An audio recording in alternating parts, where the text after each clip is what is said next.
Recording in progress.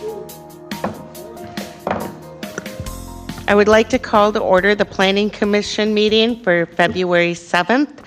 It is 6:03. Welcome to everybody here and those online. We will start with the Pledge of Allegiance.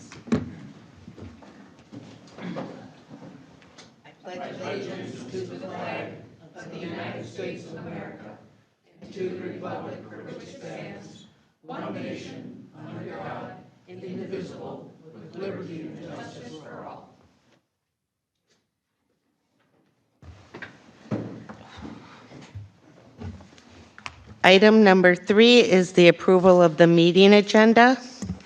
This is Judy. I make a motion to approve the meeting agenda. This is Bethany. I'll second that. The motion's been made and second. I'll call for the vote.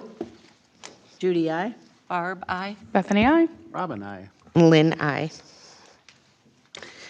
Number 4 is the approval of the January 17th, 2024 Planning Commission meeting minutes. Is there a motion? This is Barb, so moved. This is Judy. I'll second. Do we have to read this then? Motion and second. I'll call for the vote. Judy, aye. Robin, Barb. aye. Aye. Bethany, aye. And Lynn, aye.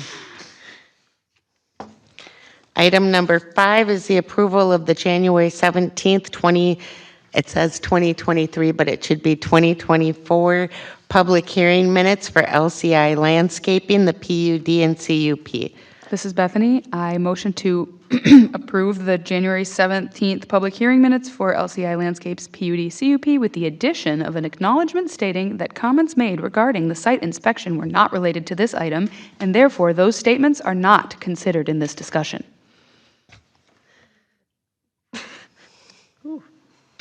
I'll second. This is Robin, I'll second. Okay, there's a motion and a second. I'll call for the vote. Judy, aye.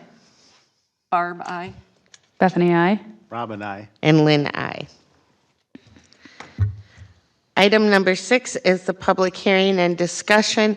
I did close the public hearing with the right to reopen it, so I am going to reopen the public hearing for LCI Landscapes Planned Unit Development and Conditional Use Permit. And I am going to start by the last meeting I referenced the property as having excessive items on it, and I was at the wrong property. I was given a map and asked where I was, and I pointed, and I was not there. I did go out to the property and talk with the project manager, and he's like, "You're not the first person that Google gave the wrong directions to." So I do apologize for the comments about the property and things on it, because it wasn't your property that I was looking at. So I wanted to say that. Did you have anything you wanted to add tonight? No, I don't. Okay. All right, then we will close. No? Oh, anybody online? Okay. No, we're going to have a discussion. Okay. Yeah. Okay. So I will close a public hearing for discussion amongst the planning commissioners. I have a concern about fencing between the property and the property to the north. Is it a house? Is it a commercial property? Because I would assume the fencing is different for each of them. I don't consider the trees that are there to be A barrier? pardon? A big enough barrier? Well, I don't think it blocks, I don't think it, I don't think it cuts mustard when it comes to a screening. That's the word I was thinking. Okay, well, that's what I would like to discuss with Dean, because there is a house on the property, and that, I just want a clarification as to whether there needs to be a fence that goes closer to the road or not. You see the design that's up on the screen now? Mm-hmm. If you look to the north, directly adjacent, that line is where the commercial property ends to the north. Yep. So even though there's a like there's a residential home on there, it is commercial.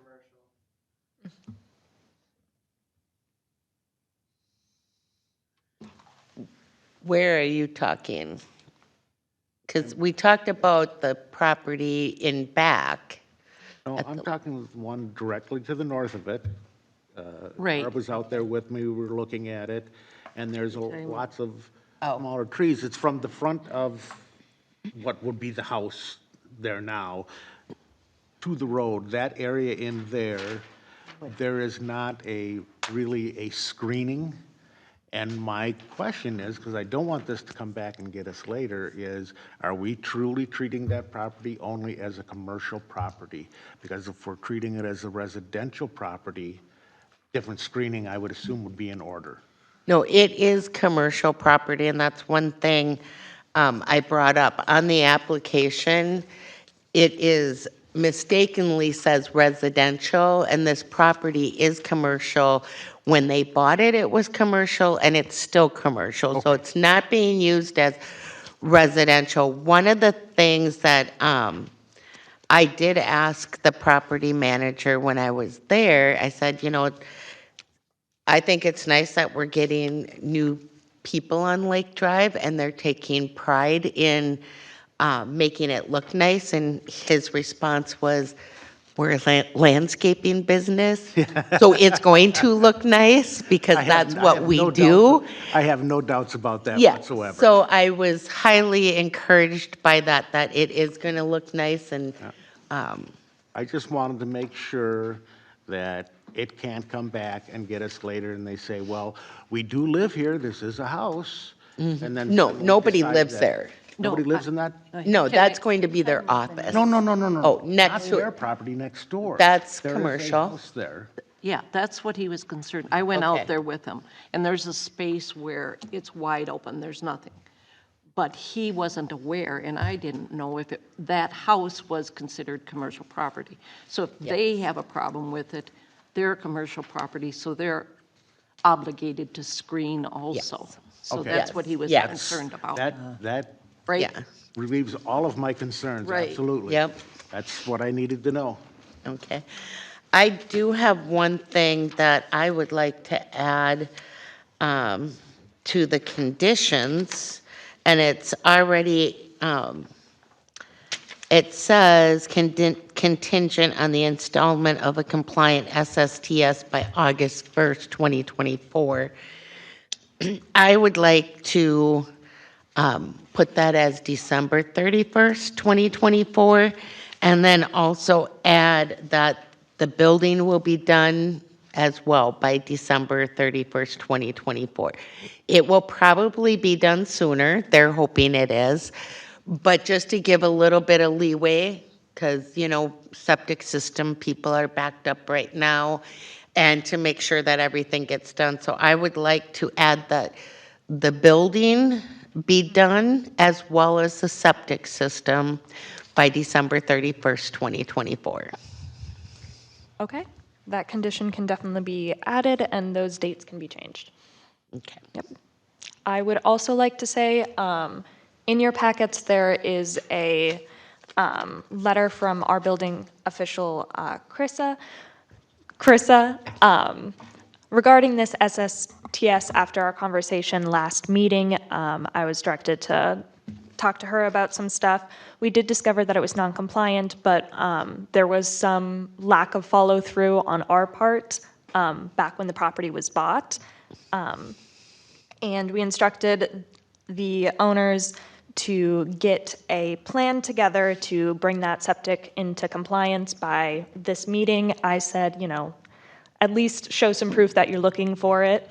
And I did receive a design this morning, and they're working with Carissa. So as soon as we made them aware of that issue, they've been on top of it, and that is in the works right now. I wanted to ask you a question. So when a property is sold and there's an issue like this, they do notify the city? Yes, so we receive they're required to do a septic compliance inspection. We receive that report, and then it is our job to contact the property owner, granted, I'm not involved in this process, so I don't know the Yeah. specifics, and let them know that they have 10 months to bring that septic into compliance. During this particular case, we can't find any evidence that we went out and contacted the property owner to say, hey, you have 10 months to bring this into compliance, though they were aware that it was non-compliant. Okay. And that's something that you will routinely do now? Yes, there was some turnover in that era. That was when we were going from Leon to Minspect, and there was some gaps in who was taking over those duties, but we're pretty on top of it these days. Okay. And the applicant is okay with the December 31st, 2024 deadline for the house and the septic? Okay. As far as the non-compliance in the beginning, once we were told, okay, we have to go through this whole process to get the conditional use permit and everything, that what was the cure for the original non-compliance wasn't going to work for what we were planning. So it had to be put on hold along with everything else as well. I just have a question for you. The realtor never told you that the zoning required a CUP? I mean, because nearly every business in the, We were caught off guard. yeah, that's too bad. I'm sorry about that. Anybody else have anything for discussion? Then I would look for a motion.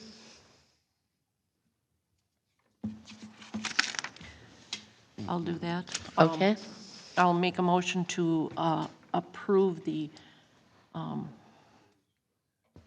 recommend approval of the LCI Landscaping Planned Unit Development Conditional Use Permit at 13960 Lake Drive, Northeast, based on findings of facts 1 through 25. Is it going to be 1 through 26 now? Finding of facts 1 through 25 and conditions, there's an extra condition now. Okay, and the conditions discussed and recommendations 1 through 16 of the planner's report dated February 2nd, 2024. This is Bethany. I will second. Okay. Motion's been made in a second. I'll call for the vote. Judy, aye. Barb, aye. Bethany, I. Robin, I. And Lynn, aye. So that will be recommended for approval to the city council next Wednesday here at 6 p.m. Would be a good thing for you to be here so that if they have any additional questions, you're here to answer them. Okay. Thank you. Thank you. Thank you. On to number 7, Planning Commission discussions. We need to vote for a chairperson and a vice chairperson. So are there any nominations for chairperson? This is Barb. I'd like to nominate Lynn Carver-Quinn for the Planning Commission chairperson. This is Robin, I'll second. Okay. Motion's been made in second. I'll call for the vote. Judy, aye. Barb, aye. Bethany, I. Robin, I. And Lynn, aye. So now we'll go for the vice chairperson. Who is our current vice chair? Well, I make a motion that Barb continue to hold that position. This is Bethany. I will second. Okay, motion has been made in second. Judy, aye. Bethany, I. Robin, I. Barb, aye. I can vote Lynn, for aye. myself.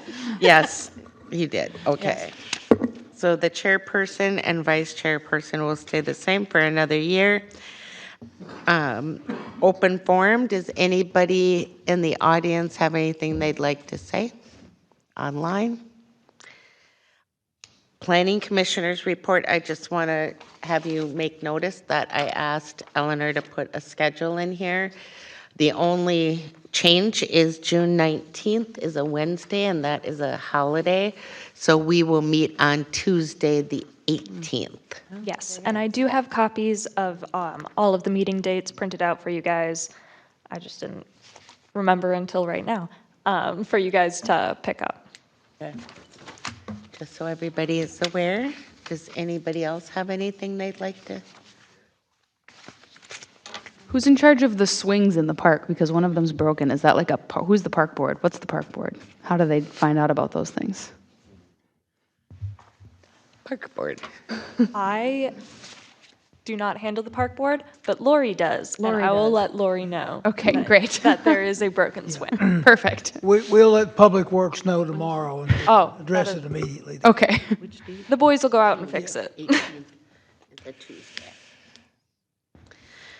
And then I'm just going to put a bug in everybody's ear. Jack just reminded me we have Fall Fest coming up. So I start volunteer thinking. my wife. So now we go And we're looking for to, volunteers. we do need volunteers, a lot of them. Does the city administrator have anything to add? And then we'll go to either one of you. No, I don't have anything to add at this time. I just want to thank you all for all the good work that you do, and we appreciate your contributions to the city.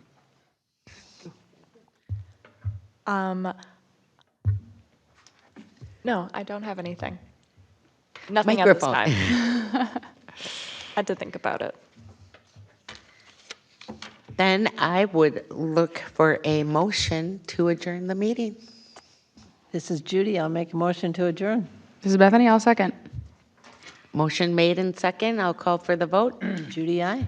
Barb, aye. Bethany, aye. Rob and I. Lynn, I. Meeting adjourned at 6:19. Wow.